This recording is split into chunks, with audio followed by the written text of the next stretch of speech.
Right bhaji గారు, ఎలా చూడాలి సార్ ఇప్పుడు వస్తున్నటువంటి వైసీపీ చేస్తున్నటువంటి ఆరోపణలు? వీటిలో పసుందా, లేదంటే కనుక నిజంగానే అత్యుత్సాహంతో, లేదంటే దీన్ని ఏమంటారు, speed of doing business, is of doing business పోయి స్పీడ్ ఆఫ్ డూయింగ్ బిజినెస్లో భాగంగా అత్యంత స్పీడ్గా ఈ రకమైనటువంటి దొందుడుకు నిర్ణయాలు తీసుకుంటున్నారు అనుకోవాలి. టీసీఎస్ లాంటి ఒక ప్రెస్టీజియస్ ఆర్గనైజేషన్కి 99 పైసలకే కారు చౌకగా అంత విలువ చేసే కోట్ల రూపాయలు విలువ చేసే, వేల కోట్ల రూపాయలు విలువ చేసే భూములు కట్టబెట్టాల్సిన అవసరం ఉందా?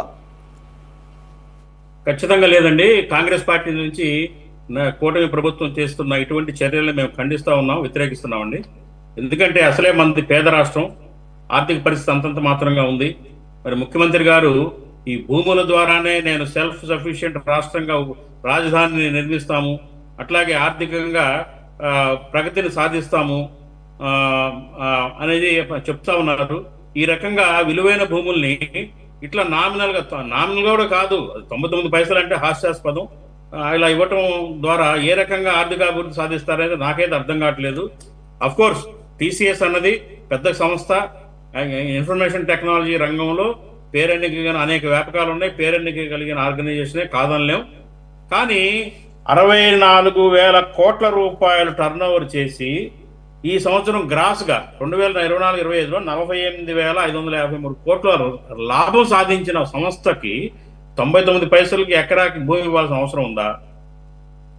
కొంత భూమిని కొనడానికి పెట్టుబడి పెట్టలేని స్థితిలో టీసీఎస్ సంస్థ ఉందా అనేది ఇక్కడ అందరూ క్వశ్చన్ చేస్తుంది.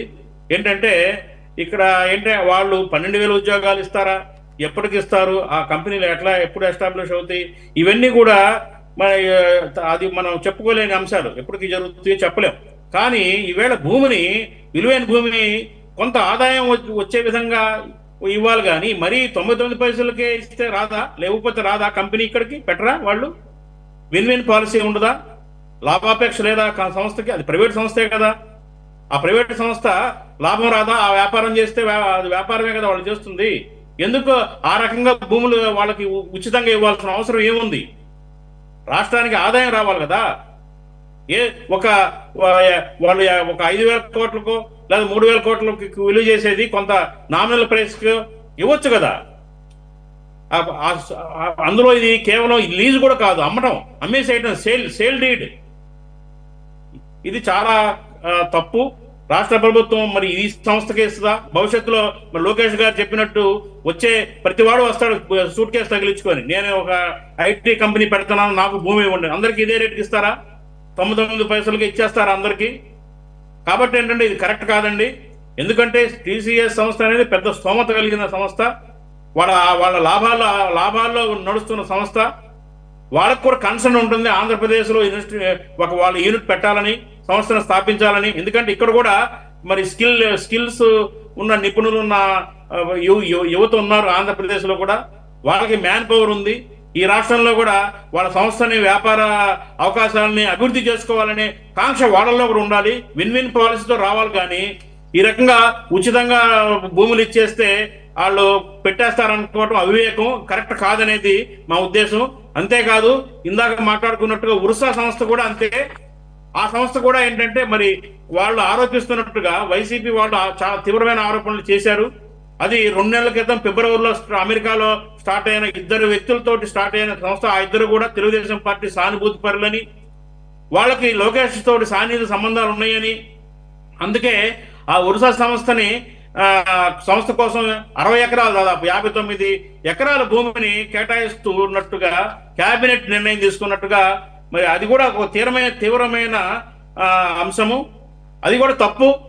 కాబట్టి ఏంటంటే ఏదైతే భూములు ఇండస్ట్రియలైజేషన్ కోసం కానివ్వండి, కంపెనీలు పెట్టడం కోసం కానివ్వండి, ఆంధ్రప్రదేశ్లో భూములు ఇస్తున్నప్పుడు ట్రాన్స్పరెన్సీగా ఉండాలి. కేవలం దానికి ఒక ప్రొసీజర్ ఉంటుంది. ఏపీఐఐసి కూడా చాలా భూములు ఇచ్చారు ద్వారా చాలా ప్రొసీజర్ ఉంటుంది, సిస్టమ్ ఉంటుంది. ఏ భూములు ఇవ్వాలి, ఎంతకి ఇవ్వాలి, దాని ఫలితాలు ఏంటి, ఇవన్నీ కూడా ఆలోచించుకొని ఇవ్వాలి. కానీ బఠానీలు పంచినట్టు భూముల్ని పంచేయడం అనేది సహేతుకం కాదు. రేపు పొద్దున మళ్ళీ చాలా కంపెనీలు వస్తాయి. ఇప్పుడు నేను కూడా కంపెనీ పెడతాను, 20 లక్షలు పెట్టుబడి పెట్టి, నాకు ఇచ్చేస్తారా భూమి 99 పైసలకి? ఐఎమ్ స్ట్రైట్ ఆస్కింగ్ టీడీపీ మిత్రుడిని, ఇస్తారా? బ్యాక్గ్రౌండ్ చూడరా? ఆ సంస్థ ఏంటి, బ్యాక్గ్రౌండ్ ఏంటి, వాళ్ళకి అనుభవాలు ఏంటి, ఓకే, టీసీఎస్ కంటే మనం విమర్శించలేము. కాకపోతే నా పాయింట్ ఏంటంటే టీసీఎస్ దగ్గర కూడా కొంత మంచి ధరకి ఇస్తే బాగుంటుంది. మార్కెట్ ధర లేకపోయినా కానీ, ప్రభుత్వ ధర లేకపోయినా కానీ కొంత ఇన్కమ్ వచ్చే విధంగా ఇస్తే బాగుంటుంది. దాన్ని కాదనలేరు వాళ్ళు కూడా. వాళ్ళు కాదంటారా? అదేమంటే లోకేష్ గారు ఏమంటారు, గుజరాత్ లో మోడీ గారు టాటా మోటార్స్ కి నానో కార్లకు ఇచ్చాడు కాబట్టి దాన్ని ఆదర్శంగా తీసుకుంటున్నారా? మోడీని ఆదర్శంగా తీసుకుని వెళ్తున్నట్టు అర్థమవుతుంది. ఇది ఎప్పుడో 17 సంవత్సరాల క్రితం నానో కార్లకి ఆటోమొబైల్. ఆ గుజరాత్ పరిస్థితి వేరు. గుజరాత్ ఆర్థికంగా ఎంతో అభివృద్ధి చెందిన రాష్ట్రం, మంచి ఇండస్ట్రియలైజేషన్ రాష్ట్రం. వాళ్ళు ఇచ్చారంటే ఏదో ఇచ్చారు, దాన్ని మనం ఆదర్శంగా తీసుకోవాలా? మోడీ గారిని 99 పైసలకు ఇచ్చారు కాబట్టి 17 ఏళ్ల క్రితం నానో కార్లకి మనం కూడా ఇచ్చేద్దామని ఆదర్శంగా మోడీ గారిని తీసుకుంటున్నట్టయితే ఈ రాష్ట్రాన్ని ఎవరు బాగు చేయలేడు. ఓకే కాబట్టి ఏంటంటే తప్పు, కరెక్ట్ కాదు. పబ్లిక్ డొమైన్ ప్రజల యొక్క అభిష్టం మేరకు నడవాలి. బాజీ గారు కూటమిలో ఉన్నారు కదా, ఎంత కాదనుకున్నా ఇప్పుడు. అంతేగాని కాంగ్రెస్ పాలసీ తీసుకుంటారా, బీజేపీ పాలసీని తీసుకోకుండా? ఇప్పుడు మీతో లేరు కదా వాళ్ళు. రాష్ట్రం పరిస్థితి బట్టి తీసుకోవాలండి. ఇవాళ రాష్ట్రంలో 10,000 రూపాయలు జీతం ఇస్తానని వాలంటీర్లకు హామీ ఇచ్చి వాళ్ళకి డబ్బులు ఇవ్వలేక ఇచ్చిన హామీని పక్కన పడేసిన రాష్ట్రం ఇది. అవును. ముఖ్యమంత్రి డబ్బులు ఇవ్వలేక, సరైన టైంలో జీతాలు ఇవ్వలేక, సరైన టైంలో అన్ని వసతులు సమకూర్చలేక, గుంతలు పడిన రోడ్లకి ప్యాచింగ్ చేయడానికి డబ్బులు లేక అల్లాడుతున్న రాష్ట్రంలో అవును అప్పనంగా భూములు 99 పైసలకు ఇచ్చేస్తామంటే అది ఏ రకంగా మనం సమర్థిస్తాం చెప్పండి? ఎస్ బాజీ గారు, నేను మీతో